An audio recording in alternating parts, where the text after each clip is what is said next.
Είναι γιατί θέλουμε να πάρουμε αποφάσεις. Και συνάδελφοι, μετά την ομιλία του εκπροσώπου της ΑΣΕ, θέλω να τονίσω 2-3 πράγματα για τα οποία ελάχιστα έχουν ακουστεί αυτές τις μέρες. Από το 2019, η πιο αντιδημοκρατική κυβέρνηση της μεταπολίτευσης κυβερνά τη χώρα. Το λέω γιατί θα θέλαμε να απευθυνθούμε σε όσους είναι αμνήμονες. Θυμίζουμε ότι στις εκλογές του 2023 οι δυνάμεις του ΚΚΕ θέλησαν να μας πείσουν ότι ο ΣΥΡΙΖΑ ήταν η χειρότερη κυβέρνηση της μεταπολίτευσης. Ευτυχώς ή δυστυχώς ο ελληνικός λαός ξέρει. Ας σκεφτούν αυτοί που καλλιεργούσαν τέτοιες εικόνες για όλα όσα είχαν πει το προηγούμενο καλοκαίρι. Ζούμε λοιπόν ένα πισωγύρισμα σε νεοφιλελεύθερες, διεφθαρμένες πολιτικές, χαρακτηριστικές αυτού που είχαμε γνωρίσει ως δεξιός παλαιοκομματισμός. Όλοι αυτοί οι θειασότες του νεοφιλελευθερισμού με τις εθνικιστικές, σκοταδιστικές και ακροδεξιές αποκλίσεις τους μας οδηγούν μέσα από μια νεποτική, ρεβανσιστική και αυταρχική κυβέρνηση σε ένα και μοναδικό στόχο. Να αλώσουν το κράτος, να ιδιωτικοποιήσουν ό,τι απέμεινε όρθιο, παραδίδοντας ουσιαστικά τη χώρα και τους εργαζόμενους και τις εργαζόμενες στις πιο ακραίες δυνάμεις της αγοράς, εξυπηρετώντας τα συμφέροντα των ισχυρών ελίτ και διαφυλάσσοντας τα κέρδη και την ασυλία τους. Εργαλειοποίησαν την πανδημία, συνάδελφες και συνάδελφοι. Χρησιμοποίησαν την οικονομική κρίση ως ευκαιρία για την υλοποίηση, αν θέλετε, ενός βαθιά αντιλαϊκού νεοφιλελεύθερου προγράμματος. Από το 2019 ουσιαστικά κινητοποίησαν όλο το ιδεολογικό και πολιτικό πλωστάσιο της άκρας δεξιάς. Εθνικισμός, ρατσισμός, μισογυνισμός, ομοφοβία, αντιπροσφυγική ιστερία, δόγμα, νόμος και τάξη.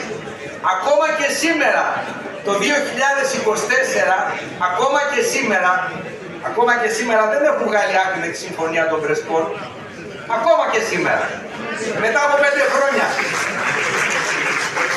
Η ιδιωτικοποίηση δημόσιων αγαθών, η ύφεση, η αύξηση του χρέους, η ανεργία, η ραγδαία άνοδος των τιμών στα βασικά αγαθά, η κατάλυση της δημοκρατίας, γιατί αυτό ζούμε, την κατάλυση της δημοκρατίας, η εργαλειοποίηση της δικαιοσύνης, ήταν τα αποτελέσματα αυτής της πολιτικής.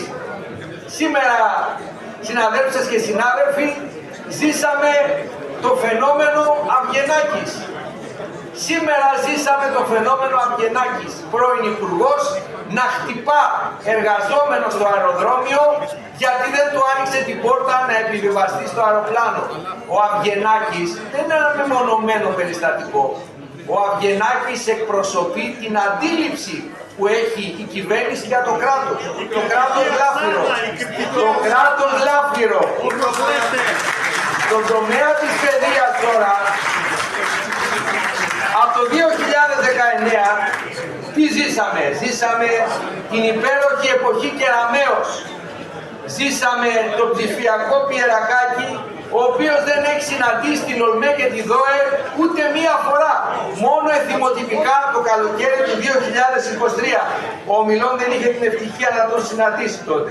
Κάποιοι άλλοι είχαν αυτή την τύχη. Αυτό το οποίο θέλησαν να εφαρμόσουν από το 19 ήταν συγκεκριμένο. Να ξυλώσουν όλο αυτό το οικοδόμημα που στήριζε τη δημόσια δωρεάν εκπαίδευση. Και σε μεγάλο βαθμό το έχουν πετύχει. Ξέρετε, η Νέα Δημοκρατία είχε ένα σχέδιο το 2019. Ήρθε πραγματικά με ένα σχέδιο. Να παρακαλέσουμε, συγγνώμη μισό λεπτό, να παρακαλέσουμε για λίγη ησυχία. Όσοι δεν θέλουν μπορούν να περάσουν έξω. Ευχαριστώ. Ένα όραμα νεοφιλελεύθερο και ελιτίστικο για τον ευρύτερο μετασχηματισμό της δημόσιας και δωρεάν εκπαίδευσης σε ένα σύστημα ιδιωτικό και επιπληρωμή που θα αποκλείει φυσικά τους μη προνομιούχους. Ποιες λέξεις ακούσαμε? ακούστε, αναβάθμιση, ενδυνάμωση, ισότητα, ποιότητα, ελευθερία, καινοτομία, αυτονομία, αριστεία, αυτές τις λέξεις χρησιμοποίησαν, τις βρήκαμε μπροστά μας σε τόσα νομοθετήματα. Λέξεις όμως που διαστρέφονται και χάνουν το αληθινό τους νόημα. Ο κοινωνικός ρατσισμός, η αποθέωση του ατομικισμού και της θατσερικής αντίληψης, ο ικανός προχωράει και οι άλλοι θα είναι υπεύθυνοι για τη φτώχεια τους, εφαρμόστηκε στο σχολείο της αριστείας Μητσοτάκη, Κεραμέως, Πιερακάκη. Επιγραμματικά, τι ζούμε και τι ζήσαμε. Αξιολόγηση σχολικής μονάδας με τους νόμους 46-92 και 48-23. Το προηγούμενο συνέδριο ψήφισε την κατάργηση αυτών των νόμων. Κάποιοι είχαν επιλέξει να αποσυρθούν, να λείπουν από την αίθουσα. Ομιλία χιλιάδων νεοδιόριστων, 25.000 νεοδιόριστοι για 5η χρονιά, οι περισσότεροι, το 97% εξ αυτών, είναι δόκιμοι. Αν σε αυτό προσθέσετε και τους 50.000 αναπληρωτές, καταλαβαίνετε ότι το μισό προσωπικό της εκπαίδευσης σήμερα έχει ελαστικές και εξαρτημένες σχέσεις εργασίας. Κάμερες στην τάξη, τηλεκπαίδευση χωρίς εξοπλισμό, με το 70% των παιδιών να κάνει μάθημα μέσα από το κινητό του. Ξεπούλημα προσωπικών δεδομένων, ψηφιακό σχολείο, e-parents, μην το ξεχνάμε, e-parents έρχεται το Σεπτέμβρη. Αυτά βέβαια για κάποιες δυνάμεις επαναστατικές είναι δευτερεύοντα ζητήματα. Θα πούμε και μια αναφορά. Αλλαγές ορολογιών προγραμμάτων. Τι ακούσαμε από τον Άδωνη? Η κοινωνιολογία κάνει τα παιδιά μας αριστερούς. Μην το ξεχνάμε. Μάλλον το έχουμε ξεχάσει πολύ. Επιλογές διευθυντών, διευθυντριών με πλήρη αδιαφάνεια και αριστεία ημετέρων, με καταγγελίες από κάθε γωνιά της χώρας για το πώς λειτουργήσαν αυτές οι επιλογές. Γιατί μέσα από αυτές τις επιλογές η δημόσια εκπαίδευση σε κάποιες περιπτώσεις έγινε κομματικό λάφυρο. Απαξίωση του συλλόγου διδασκόντων. Ακούμε, διαβάσαμε και σήμερα, διευθυντές, διευθύντριες με υπερεξουσίες, με πλήρη κατάλυση της δημοκρατικής λειτουργίας των σχολείων. Υποβάθμιση της επαγγελματικής, 47-63, 50-82, ψηφίστηκε το καλοκαίρι. Πλήρης αδιαφορία για την έξαρση των φαινομένων βίας. Τα φαινόμενα βίας δεν είναι δευτερεύοντα ζητήματα, συνάδελφοι. Θυμίζω συνάδελφος ο οποίος μαχαιρώθηκε, θυμίζω συναδέλφους οι οποίοι έχουν ξυλοκοπηθεί, θυμίζω συναδέλφους οι οποίοι έχουν πάει σε αστυνομικά τμήματα. Δεν είναι καθόλου δευτερεύοντα ζητήματα και η πολιτεία επικοινωνιακά μόνο, όλα επικοινωνιακά. Περαιτέρω υποχρηματοδότηση της παιδείας. Πόσοι και πόσες από εσάς δεν αντιμετωπίζετε στα σχολεία, το είδαμε με τον Καύσωνα.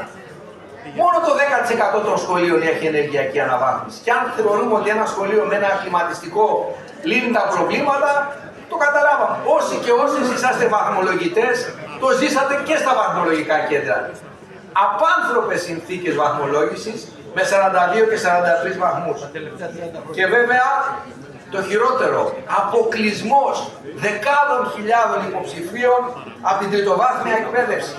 Ελάχιστη βάση εισαγωγής, η Τράπεζα Θεμάτων, η κατάργηση του συντάγματος με το άρθρο 16 και τη λειτουργία των μη κρατικών ΑΕΗ. Η Νέα Δημοκρατία το 2023 πέτυχε άλλη μια πολύ μεγάλη συντηρητική επικράτηση. Αυτό έφερε για ένα διάστημα μια απογοήτευση σε ένα μεγάλο κομμάτι της ελληνικής κοινωνίας. Για μας είναι υποχρέωση και μόνη διέξοδος να προασπίσουμε τα συνδικάτα μας. Τα σωματεία μας είναι αυτά που μπορούν να δημιουργήσουν και δημιουργούν ρογμές στην κυβερνητική πολιτική, που μπορούν να συσπυρώσουν τον κόσμο της εργασίας, να ενημερώσουν τους συναδέλφους για τα αντιδραστικά νομοθετήματα σε μια εποχή που τα μέσα ενημέρωσης είναι απόλυτα ελεγχόμενα. Να πω στο σημείο αυτό ότι η Ομοσπονδία, η Ομοσπονδία συνολικά, είναι στο απόλυτο μαύρο. Στο απόλυτο μαύρο από το επιτελικό κράτος. Εξάλλου η χώρα δεν φημίζεται και τόσο πολύ για την ελευθερία του τύπου. Ακούμε τον Αυτιά να δηλώνει ότι πήραμε 1.680 ευρώ ετησίως αύξηση για το 24, χωρίς κανένα αντίλογο, γιατί πολύ απλά δεν καλείται κανείς για να απαντήσει σε αυτόν τον εξαίρετο νέο ευρωβουλευτή πλέον. Μία κουβέντα για το οικονομικό, συνάδελφοι. Ο κλάδος, ο χειρότερα αμοιβόμενος κλάδος εκπαιδευτικών στην Ευρωπαϊκή Ένωση, πραγματικά είναι στην εξαθλίωση. Αυτό δεν είναι καθόλου δευτερεύον ζήτημα. Σε λίγο καιρό, σε 2 μήνες, θα κληθούν κάποιοι νεοδιόριστοι με 737 ευρώ να βρουν σπίτι, να το γεμίσουν, να το επιπλώσουν και να ζήσουν σε πολλές τουριστικές περιοχές της χώρας. Θα κληθούν δεκάδες χιλιάδες αναπληρωτές με 850 ευρώ να αντιμετωπίσουν τις ίδιες συνθήκες. Χιλιάδες μόνιμοι συνάδελφοι βλέπουν το 15ήμερο να εξαντλείται στις 4 με 5 πρώτες μέρες και από εκεί και πέρα προσπαθούν να βγάλουν το μήνα.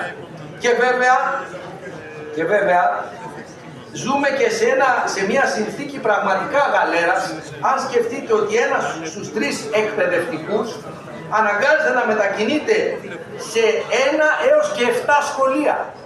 Υπάρχουν συνάδελφοι των ξένων γλωσσών που οικειοθελώς πάνε και σε 7 σχολεία. Δεν πρέπει, αυτά είναι η καθημερινότητα του εκπαιδευτικού. Και μην ξεχνάμε ότι μέσα σε αυτό το δυστοπικό σκηνικό ο εκπαιδευτικός θα πρέπει να ανταποκριθεί μέσα σε αυτό το σκηνικό και στα παιδαγωγικά του καθήκοντα. Και πάμε τώρα στην ουσία. Απέναντι σε όλη αυτή τη λάσπη για την αδράνεια, για την αδιαφορία, εμείς ως ΣΥΝΕΚ έχουμε να πούμε τα εξής. Εδώ και πάρα πολλά χρόνια οι δυνάμεις των ΣΥΝΕΚ καταθέταμε πρόταση για κλαδική συλλογική σύμβαση εκπαιδευτικών που θα περιλαμβάνει και οικονομική αναβάθμιση και εργασιακά δικαιώματα. Εμείς ως ΣΥΝΕΚ είμαστε περήφανοι γιατί το 20ο Συνέδριο υιοθέτησε αυτή την απόφαση. Έχουμε ήδη καταθέσει το σχέδιο συλλογικής σύμβασης, το οποίο στηρίχθηκε στις αποφάσεις του 20ου Συνεδρίου και βέβαια η ΑΣΕ και οι παρεμβάσεις δεν το ψήφισαν διότι δεν αναγνωρίζουν τις αποφάσεις του 20ου Συνεδρίου τόσο απλά. Τόσο απλά, ας αναρωτηθούν πραγματικά. Ο κλάδος φυσικά δεν τα γνωρίζει όλα αυτά, πολλές φορές δεν τα γνωρίζει. Η απόλυτη αδιαφάνεια που ζήσαμε τη διετία 21-22 με τους ψευτοαιρετούς, τους κανονικά ψευτοαιρετούς, τότε που δεν υπήρχαν αιρετοί του κλάδου, η συμπλήρωση ωραρίου σε πολλά σχολεία, η αύξηση της γραφειοκρατίας, ο εκπαιδευτικός σήμερα γραφειοκρατία περισσότερο. Θα κληθούν κάποιοι νεοδιόριστοι με 737 ευρώ να βρουν σπίτι, να το γεμίσουν, να το επιπλώσουν και να ζήσουν σε πολλές τουριστικές περιοχές της χώρας. Θα κληθούν δεκάδες χιλιάδες αναπληρωτές με 850 ευρώ να αντιμετωπίσουν τις ίδιες συνθήκες. Χιλιάδες μόνιμοι συνάδελφοι βλέπουν το 15ήμερο να εξαντλείται στις 4 με 5 πρώτες μέρες και από εκεί και πέρα προσπαθούν να βγάλουν το μήνα. Και βέβαια ζούμε και σε μια συνθήκη πραγματικά γαλέρας, αν σκεφτείτε ότι ένας στους 3 εκπαιδευτικούς αναγκάζεται να μετακινείται σε 1 έως και 7 σχολεία. Υπάρχουν συνάδελφοι των ξένων γλωσσών που οικειοθελώς πάνε και σε 7 σχολεία. Δεν πρέπει, αυτά είναι η καθημερινότητα του εκπαιδευτικού. Και μην ξεχνάμε ότι μέσα σε αυτό το δυστοπικό σκηνικό ο εκπαιδευτικός θα πρέπει να ανταποκριθεί μέσα σε αυτό το σκηνικό και στα παιδαγωγικά του καθήκοντα. Και πάμε τώρα στην ουσία. Απέναντι σε όλη αυτή τη λάσπη για την αδράνεια, για την αδιαφορία, εμείς ως ΣΥΝΕΚ έχουμε να πούμε τα εξής. Εδώ και πάρα πολλά χρόνια οι δυνάμεις των ΣΥΝΕΚ καταθέταμε πρόταση για κλαδική συλλογική σύμβαση εκπαιδευτικών που θα περιλαμβάνει και οικονομική αναβάθμιση και εργασιακά δικαιώματα. Εμείς ως ΣΥΝΕΚ είμαστε περήφανοι γιατί το 20ο Συνέδριο υιοθέτησε αυτή την απόφαση. Έχουμε ήδη καταθέσει το σχέδιο συλλογικής σύμβασης, το οποίο, ακούστε το, το οποίο στηρίχθηκε στις αποφάσεις του 20ου συνεδρίου και βέβαια η ΑΣΕ και οι παρεμβάσεις δεν το ψήφισαν διότι δεν αναγνωρίζουν τις αποφάσεις του 20ου συνεδρίου τόσο απλά. Τόσο απλά, ας αναρωτηθούν πραγματικά. Ο κλάδος φυσικά δεν τα γνωρίζει όλα αυτά, πολλές φορές δεν τα γνωρίζει. Η απόλυτη αδιαφάνεια που ζήσαμε τη διετία 21-22 με τους ψευτοαιρετούς, τους κανονικά ψευτοαιρετούς, τότε που δεν υπήρχαν αιρετοί του κλάδου, η συμπλήρωση ωραρίου σε πολλά σχολεία, η αύξηση της γραφειοκρατίας, ο εκπαιδευτικός σήμερα γραφειοκρατία περισσότερο υλοποιεί και λιγότερο το παιδαγωγικό του έργο. Οι πελατειακούς σχέσεις πάνω στις οποίες στηρίζεται όλο το πλαίσιο της ατομικής αξιολόγησης. Η κατηγοριοποίηση των σχολείων μέσα από την εξωτερική αξιολόγηση. Η κατάργηση της δημοκρατικής λειτουργίας. Όλα αυτά έχουν πραγματικά κάνει το επάγγελμα του εκπαιδευτικού και αυτά φαίνονται από διεθνείς μελέτες. Το επάγγελμα του εκπαιδευτικού σήμερα, είχαμε πρόσφατα μία συνάντηση και με τη ΔΟΕ, είναι ίσως το λιγότερο ελκυστικό επάγγελμα παγκοσμίως. Το επάγγελμα του εκπαιδευτικού και αυτό θα πρέπει να μας προβληματίσει όλες και όλους. Μία κουβέντα πολύ γρήγορα για τον εκπαιδευτικό, γιατί δεν άκουσα να γίνει και πάρα πολύ μεγάλη κουβέντα για τον εκπαιδευτικό. Πέρα από τους μισθούς, η πολιτεία έχει μία απέτηση από όλους και όλες εμάς. Να ασκούμε μία σειρά από ετερόκλητα καθήκοντα, τα οποία τελικά πραγματικά εκμηδενίζουν την παιδαγωγική υπόσταση του εκπαιδευτικού. Θυμίζω ότι υπάρχει έλλειψη γραμματιακής υποστήριξης. Υπάρχει έλλειψη ελέγχων από την πολιτεία για την ασφάλεια των σχολικών μονάδων. Αυτή είναι μια βόμβα, συνάδελφοι. Οι σχολικές μονάδες της χώρας δεν έχουν ελεγχθεί όπως έπρεπε. Σε μια χώρα που καθημερινά έχουμε σεισμούς. Η έλλειψη στήριξης από επιστημονικό προσωπικό. Έχουμε ψυχολόγο μία μέρα τη βδομάδα στην καλύτερη περίπτωση. Αυτός λοιπόν ο ψυχολόγος, ο συνάδελφος, καλείται να πάει σε 5 σχολεία, δεν θα προλάβει καν να μάθει τους μαθητές του και καλείται, γιατί αυτό μας λένε, μα προσλάβαμε ψυχολόγους, καλείται πραγματικά να αντιμετωπίσει τέτοια ακραία περιστατικά βίας. Έχουμε πραγματικά αυτές τις εξαντλητικές μετακινήσεις με ατυχήματα συναδέλφων κατά τη διάρκεια αυτών των μετακινήσεων. Έχουμε την ανασφάλεια του αναπληρωτή, ο οποίος έρχεται κάθε χρόνο αντιμέτωπος με την απόλυση. 50.000 αναπληρωτές, 2.500 παραιτήθηκαν, με ό,τι και αν σημαίνει η παρέτηση του αναπληρωτή για τα επόμενα 2 χρόνια. Έχουμε απίστευτες αντιεκπαιδευτικές μεταρρυθμίσεις χωρίς κανένα διάλογο με τις ομοσπονδίες. Δίνουμε από το 2020, γιατί κάποιοι θέλουν να το οικειοποιηθούν, από το 2020 με πρωτοστάτη της δυνάμεις των ΣΥΝΕΚ δίνουμε τη μάχη ενάντια στην αξιολόγηση. Είμαστε οι πρώτοι που ζητήσαμε να υιοθετηθούν τα ενιαία κείμενα.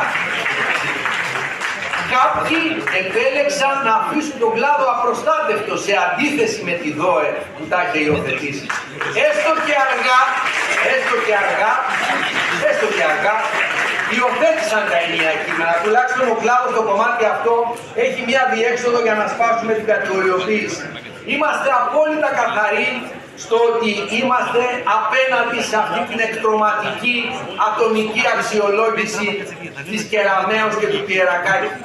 Και επειδή κάποιοι έχουν κοντή μνήμη, να θυμίσω ότι όταν το 2019 ο Μητσοτάκης ανέλαβε τη διακυβέρνηση της χώρας, η προηγούμενη κυβέρνηση είχε καταργήσει όλο το πλαίσιο της ατομικής αξιολόγησης. Τελεία παύλα. Τελεία παύλα. Ας πάνε να ψάξουν όποιοι θέλουν να βρουν κρυμμένους θησαυρούς. Το καλοκαίρι του 2019 είχε καταργηθεί η ατομική αξιολόγηση σε όλο το πλαίσιο. Και η ΟΛΜΕ με θάρρος είχε αποδεχτεί το 45-47, ο οποίος βασιζόταν σε πάρα πολλές αναφορές του κλάδου. Αυτή ήταν η κατάσταση το 2019, ας τη θυμηθούμε. Όταν μιλάς δεν σε διακόπτω, μετά μπορεί να μου πεις ότι θέλει. Ο εκπαιδευτικός λοιπόν, ο οποίος λιδωρείται από κάτι πληρωμένους δημοσιογράφους, που λιδωρείται πραγματικά, είναι εδώ. Στηρίζει με αυταπάρνηση όλα τα παιδιά, ανεξαρτήτως γλώσσας, θρησκείας, καταγωγής. Γίνεται ανάχωμα στο ρατσισμό, γίνεται ανάχωμα στον εκφοβισμό.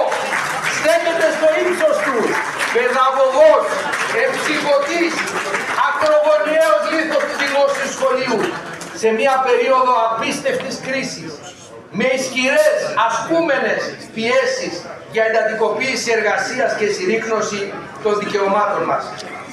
Ο εκφοβισμός, μία κουβέντα. Ο εκφοβισμός, συνάδελφοι, όλοι το καταλαβαίνουμε, τώρα μόνοι μας να που τα λέμε. Ο εκφοβισμός με όλο αυτό το σοου που είδαμε στην Πολύχνη δεν πρόκειται να αντιμετωπιστεί. Ούτε η αυστηροποίηση των ποινών φτάνει από μόνη της για τον εκφοβισμό, ούτε οι ψηφιακές πλατφόρμες φτάνουν για την αντιμετώπιση του εκφοβισμού. Εξάλλου τα βλέπουμε και αφού ανακοινώθηκαν τα μέτρα. Ξέρετε ότι μέσα από τις ψηφιακές πλατφόρμες, το ξέρετε στα σχολεία σας, στοχοποιείται ένα κομμάτι εκπαιδευτικών αναιτιολόγητα. Δεν λέμε, λέω ένα κομμάτι, μπορεί κάποια στιγμή να ξεφύγουν. Αναιτιολόγητα. Αυτό είναι ένα ζήτημα που δεν μπορεί να μην απασχολεί στον κλάδο.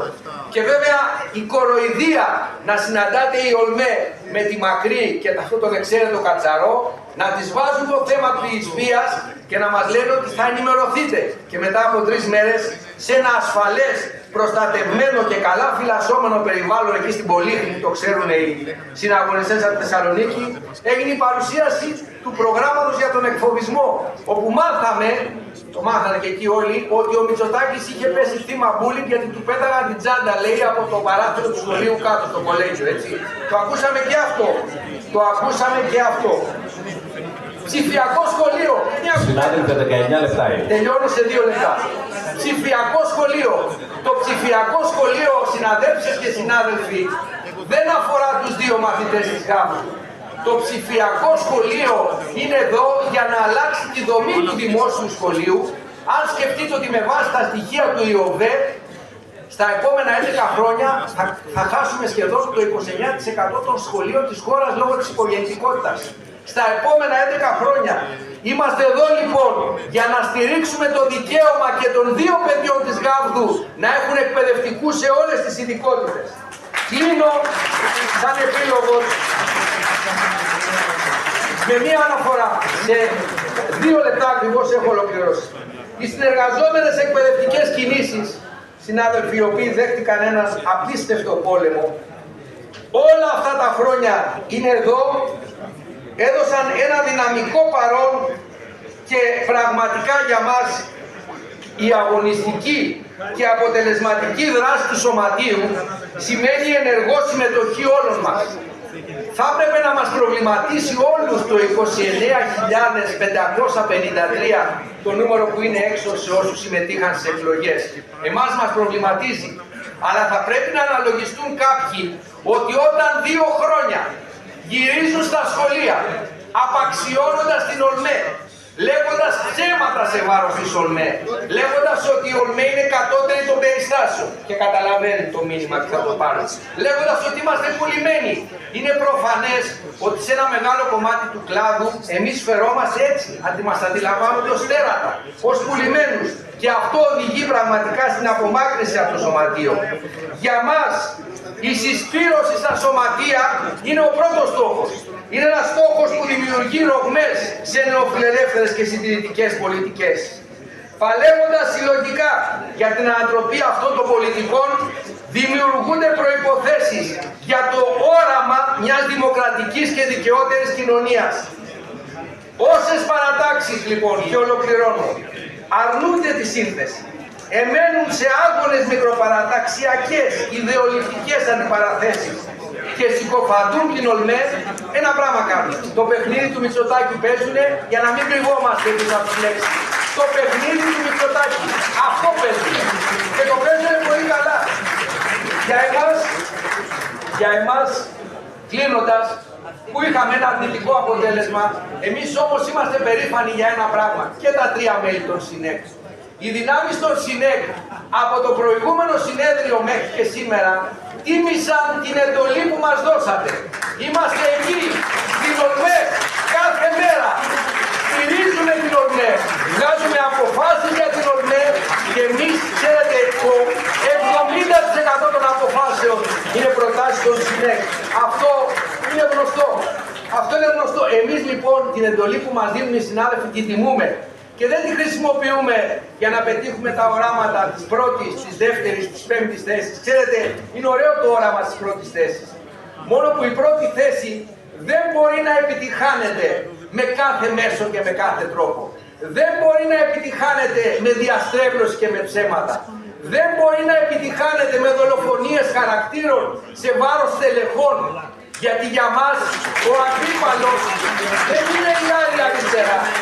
Ο αντίπαλος είναι το ακραίο καθεστώς του Μητσοτάκη. Εμείς λοιπόν γίνοντας ένα πράγμα επιδιώκουμε.